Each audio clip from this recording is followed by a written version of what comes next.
ప్రియాంచార్య వయసు 24 సంవత్సరాలు. అంతర్జాతీయ క్రికెట్ ఆడిన అనుభవం లేదు. ఐపీఎల్ కెరియర్ను ఆరంభించింది ఈసారి. పైగా ఓపెనర్గా బాధ్యతలు. సహచర క్రికెటర్లు ఒక్కొక్కరుగా పెవిలియన్ చేరుతుంటే తను మాత్రం విధ్వంసం సృష్టించాడు. ఒత్తిడి అంటేనే తనకు తెలియదని నిరూపించాడు. ప్రత్యర్థి బౌలర్లు మహామహులే అయినా బెరుకు లేకుండా బ్యాటింగ్ చేశాడు. ఐపీఎల్ కెరియర్ 4 మ్యాచ్లోనే విశ్వరూపం చూపించాడు. క్రికెట్ ప్రపంచం చూపు తన మీదే పడేలా పంజా విసిరాడు. అలవోకగా 4లు 6లు బాదేశాడు.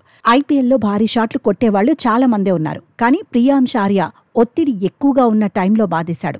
కుర్రాడే అయినప్పటికీ ఎంతో అనుభవం ఉన్న ఆటగాళ్ల పరిస్థితులను హ్యాండిల్ చేశాడు. పతిరనా, అశ్విన్, జడేజా, నూర్ అహ్మద్ వంటి బౌలర్లో ఉన్న జట్టుపై చెలరేగాడు.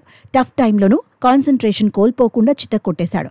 8 ఓవర్లలోపే పంజాబ్ కింగ్స్ బ్యాటర్స్ 5 అవుటైనా 5 సింగిల్ డిజిట్కే పరిమితమైన అన్బిలీవబుల్ అనుకునేలా ప్రియాంచార్య రెచ్చిపాడు. జస్ట్ 19 బంతుల్లోనే హాఫ్ సెంచరీ కొట్టాడు. ఆ తర్వాత కూడా బౌలర్లను ఓ ఆట ఆడుకున్నాడు.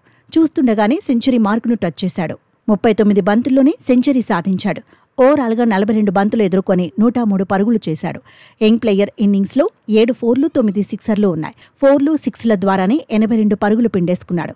పంజాబ్ కింగ్స్ 216 పరుగులు చేయడంలో కీలకంగా నిలిచాడు.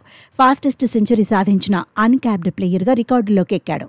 ఐపీఎల్లో ఓవరాల్గా ఫాస్టెస్ట్ సెంచరీల జాబితాలో ట్రావిస్ హెడ్తో కలిసి 4వ స్థానంలో నిలిచాడు. చెన్నై సూపర్ కింగ్స్పై సూపర్ సెంచరీ కొట్టిన ప్రియాంచార్య ఇప్పుడు హాట్ టాపిక్గా మారాడు. ఈ కుర్రాడి గురించి తెలుసుకునేందుకు క్రికెట్ అభిమానులు ఆసక్తి చూపిస్తున్నారు. ప్రియాంచార్య యూపీలోని ఫతేనగర్లో పుట్టాడు. తల్లిదండ్రులు ఢిల్లీలో ఉపాధ్యాయులు. దాదాపు 3 ఏళ్ల క్రితం ఢిల్లీ తరపున ప్రియాంచార్య 7 లిస్ట్ ఏ మ్యాచ్ల్లో 77 పరుగులు చేసిన T20 ఫార్మాట్లో మాత్రం చిచ్చరు పిడుగు అనిపించుకున్నాడు. 22 మ్యాచ్ల్లో 731 పరుగులు కొట్టాడు. అయితే ఢిల్లీ ప్రీమియర్ లీగ్లో ఒక మ్యాచ్లో 50 బంతుల్లోనే 120 పరుగులు సాధించాడు. అందులో 1 ఓవర్లో ఏకంగా 6 సిక్సర్లు కొట్టాడు. ఢిల్లీ నుంచే విధ్వంసాన్ని మొదలుపెట్టాడు. సయ్యద్ ముస్తాక్ అలీ టోర్నీలోనూ రాణించాడు. ఐపీఎల్ వేలంలో ఫ్రాంచైజీలు పోటీ పడేలా చేసుకున్నాడు. 3,80,00,000కు పంజాబ్ కింగ్స్ తీసుకుంది. సీజన్కు ముందు ఆడిన ప్రాక్టీస్ మ్యాచ్లో 8 బంతులే ఆడిన అతడి దూకుడుకు టీం మేనేజ్మెంట్ ఫిదా అయింది. కుర్రాడిని ఓపెనర్గా ఆడించాలని ఫిక్స్ అయింది. 1-2 మ్యాచ్లు ఫెయిల్ అయినా కంటిన్యూ చేయాలని ముందే డిసైడ్ అయింది. అందుకు తగినట్టే అవకాశాలు ఇస్తోంది. ఆ అవకాశాలను ప్రియాంచార్య వినియోగించుకుంటున్నాడు. ఆడిన 4 మ్యాచ్ల్లో కలిపి 158 పరుగులు సాధించాడు. 6 అడుగుల బుల్లెట్ అనిపించుకుంటున్నాడు.